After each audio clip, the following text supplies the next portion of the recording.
ಸರ್ಕಾರಿ ಹುದ್ದೆಗಳಿಗೂ ಬಡವರು ಬೇಡವಾದ್ರ government ನೌಕರಿಗೆ talent ಇರೋರು ಬೇಡವಾ? ಹಣ ಇದ್ದರೆ ಮಾತ್ರ ಸರ್ಕಾರಿ ಕೆಲಸ ಸಿಗುತ್ತಾ? ನೇಮಕಾತಿಗಿರೋ ಮಾನದಂಡವಾದರೂ ಏನು? ಅಪಾಯಿಂಟ್ಮೆಂಟ್ ಮಾಡಿಕೊಳ್ಳಲು ಇರೋ ನಿಯಮಗಳಾದರೂ ಏನು? ಯಾಕೆ ಪ್ರಶ್ನೆಗಳು ಅಂತ ಕೇಳ್ತೀರಾ? ಈ ಸ್ಟೋರಿ ನೋಡಿ.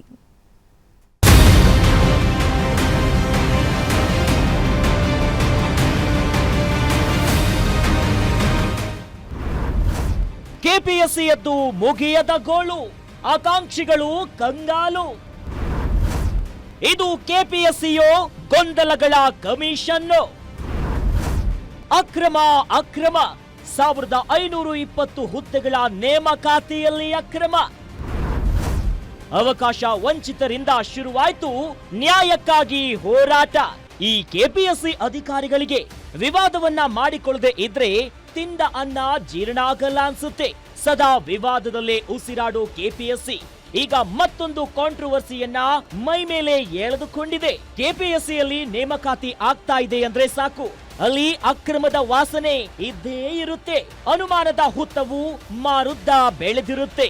ಸಾರ್ವಜನಿಕರ ವಿಶ್ವಾಸವನ್ನೇ ಕಳೆದುಕೊಂಡಿರೋ ಕರ್ನಾಟಕ ಲೋಕಸೇವಾ ಆಯೋಗ ಈಗ ನೇಮಕಾತಿಯಲ್ಲಿ ಮತ್ತೊಂದು ಅಕ್ರಮ ನಡೆದಿರುವ ಬಗ್ಗೆ ಆರೋಪ ಕೇಳಿಬಂದಿದೆ.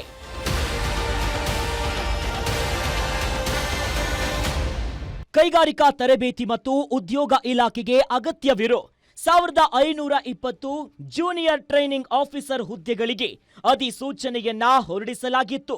ಕೆಪಿಎಸ್ಸಿ ನೇಮಕಾತಿಯ ಉಸ್ತುವಾರಿಯನ್ನ ವಹಿಸಿಕೊಂಡಿತ್ತು. 23 ಟ್ರೇಡ್ಗಳಿಗೆ ನಡೆದಿದ್ದ ಪ್ರಕ್ರಿಯೆಯಲ್ಲಿ ಸಾವಿರಾರು ಆಕಾಂಕ್ಷಿಗಳು ಅರ್ಜಿ ಸಲ್ಲಿಕೆ ಮಾಡಿ ಪರೀಕ್ಷೆಯನ್ನು ಬರೆದಿದ್ರು. ಇದರಲ್ಲಿ 945 ವಿದ್ಯಾರ್ಥಿಗಳು ಆಯ್ಕೆಯಾಗಿದ್ರು. ಇನ್ನೇನು ಸರ್ಕಾರಿ ಕೆಲಸ ಸಿಕ್ತು, ನೇಮಕಾತಿ ಪ್ರತಿ ಪಡಿಬೇಕು ಎನ್ನುವಷ್ಟರಲ್ಲಿ ಕೆಪಿಎಸ್ಸಿ ಹಾಗೂ ಕೈಗಾರಿಕಾ ತರಬೇತಿ ಮತ್ತು ಉದ್ಯೋಗ ಇಲಾಖೆಯ ಅಧಿಕಾರಿಗಳು ಮಾಡಿರೋ ಎಡವಟ್ಟು ನೂರಾರು ಆಕಾಂಕ್ಷಿಗಳ ಆಸೆಗೆ ತಣ್ಣೀರನ್ನ ಎರಚಿದೆ. ಅಲ್ಲಿ ಬಂದು ಏನು ಮಾಡಿದ್ರು ಸರ್, ಇಲ್ಲ ಇಲ್ಲಿ ಬಹಳಷ್ಟು ಮೆರಿಟೋರಿಯಸ್ ಕ್ಯಾಂಡಿಡೇಟ್ಗಳಿಗೆ ಮೈನರ್ ಮಿಸ್ಟೇಕ್ಸಿಂದ ಅನ್ಯಾಯ ಆಗೋಗಿದೆ. ಯಾವುದು ಎಕ್ಸ್ಪೀರಿಯನ್ಸ್ ಏನು ಅವರೊಂದು ಸ್ಪೆಸಿಫಿಕ್ ಫಾರ್ಮೆಟ್ನ ನೋಟಿಫಿಕೇಶನಲ್ಲಿ ಕೊಟ್ಟಿದ್ರು 2A ಮತ್ತು 3A ಫಾರ್ಮೆಟಲ್ಲಿ. ಅದರಲ್ಲಿ ಒಂದು ಟ್ರೇಡು ಮತ್ತು ಡಿಪಾರ್ಟ್ಮೆಂಟ್ ಅನ್ನೋ ಒಂದು ವರ್ಡಿಂದ ಕನ್ಫ್ಯೂಷನ್ ಆಗಿ ಕ್ಲಾರಿಟಿ ತೊಗೊಂಡು ಅವ್ರಿಗೂ ಕೂಡ ನ್ಯಾಯ ಕೊಡಿಸ್ಬೇಕು ಅಂತ ಹೇಳಿ ಡಿಪಾರ್ಟ್ಮೆಂಟು ಮತ್ತು KPSC ಅವರು ಹೇಳ್ತಾರೆ ಸರ್. ಅವರು ಕೊಟ್ಟಿರುವಂಥ ಯಾವಾಗ ಡಾಕ್ಯುಮೆಂಟ್ ವೆರಿಫಿಕೇಷನ್ ಟೈಮಲ್ಲಿ ಏನು ದಾಖಲೆಗಳನ್ನು ಕೊಟ್ಟಿದ್ರು ಅದೇ ದಾಖಲೆಗಳ ಮೇಲೆ ಇನ್ನೊಂದು ಸರ್ತಿ ವೆರಿಫಿಕೇಷನ್ ಮಾಡಿಕೊಡಿ. ಈ ಎಕ್ಸ್ಪೀರಿಯನ್ಸ್ ಅವಧಿ ಬಂದು 2 ವರ್ಷ ಇರಬೇಕು. ಇಲ್ಲಿ ಕ್ಲಿಯರಾಗಿ ನಾನೇ ಓದ್ತೀನಿ. ಈ ಸರ್ಟಿಫಿಕೇಟ್ 1 ವರ್ಷ ಎಕ್ಸ್ಪೀರಿಯನ್ಸ್ ಇದೆ, ಇವರನ್ನು ಹೊಸ ಲಿಸ್ಟಲ್ಲಿ ಕನ್ಸಿಡರ್ ಮಾಡಿದ್ದಾರೆ ಸರ್. ಮತ್ತೆ ನೋಡಿ, ಇಲ್ಲಿ must have passed SSLC examination or equivalent ಇಲ್ಲಿ ಮೆನ್ಷನ್ ಮಾಡಿದ್ದಾರೆ. ಯಾವುದು, for example secondary school SSLC ಒಂದು CBSE ಇರ್ಬೋದು, ICSE ಏನೇನೋ ಇದೆಯಲ್ಲ SSLCಗೆ ಈಕ್ವಿವೆಲೆಂಟು, ಅದರಲ್ಲಿ ಯಾವುದಿದ್ರೂ ತಗೋಬೋದು ಅಂತ ಕ್ಲಿಯರಾಗಿ ಮೆನ್ಷನ್ ಮಾಡಿದ್ದಾರೆ. ನೆಕ್ಸ್ಟ್ ಅದೇ ರೀತಿ ಕೇರ್ಫುಲ್ ಆಗಿ ನೋಡಿ ದಯವಿಟ್ಟು, ಲೈಕ್ ಮಸ್ಟ್ ಪೊಸೆಸ್ ಏನಿದು 3 year diploma in mechanical engineering ಅಂತ ಮೆನ್ಷನ್ ಮಾಡಿದ್ದಾರೆ ಹೊರತು ಇದರಲ್ಲಿ ಯಾವುದೇ ಇದಕ್ಕೆ ಈಕ್ವಿವೆಲೆಂಟ್ ಕೋರ್ಸನ್ನು ತಗೋಬಹುದು ಅಂತ ಇಲ್ಲಿ ಮೆನ್ಷನ್ ಮಾಡಿಲ್ಲ. ಹಾಗಾಗಿ ಇವರು ಫಸ್ಟ್ ಲಿಸ್ಟಲ್ಲಿ ರಿಜೆಕ್ಟ್ ಆಗಿದ್ದು.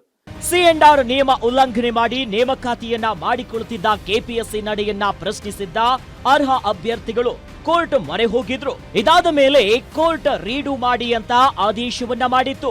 ಇದೇ ನೆಪ ಮಾಡಿಕೊಂಡ ಅಧಿಕಾರಿಗಳು ಸರ್ಕಾರದ ಅನುಮತಿಯನ್ನ ಪಡೆಯದೆ ಹೊಸ SOP ಸಿದ್ಧಪಡಿಸಿಬಿಟ್ರು.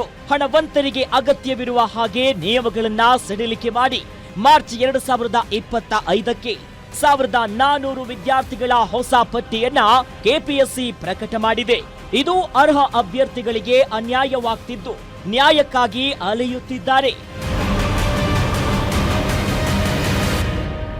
ಕೆಪಿಎಸ್ಸಿ ಹೊರಡಿಸಿರೋ ಅಂತಿಮ ಪಟ್ಟಿ ಗೊಂದಲಕ್ಕೆ ಎಡೆಮಾಡಿಕೊಟ್ಟಿದ್ದು. ಯಾವುದೇ ಕಾರಣಕ್ಕೂ ಆ ಪಟ್ಟಿಯನ್ನ ಆಧರಿಸಿ ನೇಮಕಾತಿಯನ್ನ ಮಾಡಿಕೊಳ್ಳಬಾರದು ಅಂತ ಮನವಿ ಮಾಡ್ತಿದ್ದಾರೆ. ಆದ್ರೆ ಕೈಗಾರಿಕಾ ತರಬೇತಿ ಮತ್ತು ಉದ್ಯೋಗ ಇಲಾಖೆ ಮಾತ್ರ ಕರ್ನಾಟಕ ಲೋಕಸೇವಾ ಆಯೋಗ ಬಿಡುಗಡೆ ಮಾಡಿರೋ ಪಟ್ಟಿಯನ್ನ ಆಧರಿಸಿ ನೇಮಿಸಿಕೊಳ್ತಿವೆ ಅಂತಿದೆ. ಸಿಎಂ DCM ಸಂಬಂಧಪಟ್ಟಂತ ಸಚಿವರಿಗೆ ಮನವಿ ಕೊಟ್ಟರು. ಯಾವುದೇ ಪ್ರಯೋಜನವಾಗದ ಹಿನ್ನೆಲೆಯಲ್ಲಿ ಇದೀಗ ಮತ್ತೊಮ್ಮೆ ನ್ಯಾಯಾಲಯದ ಮೊರೆ ಹೋಗಲು ಸಿದ್ಧತೆಯನ್ನ ಮಾಡಿಕೊಳ್ತಿದ್ದಾರೆ. Ullas S Kiruvase, metro bureau, Guarantee news.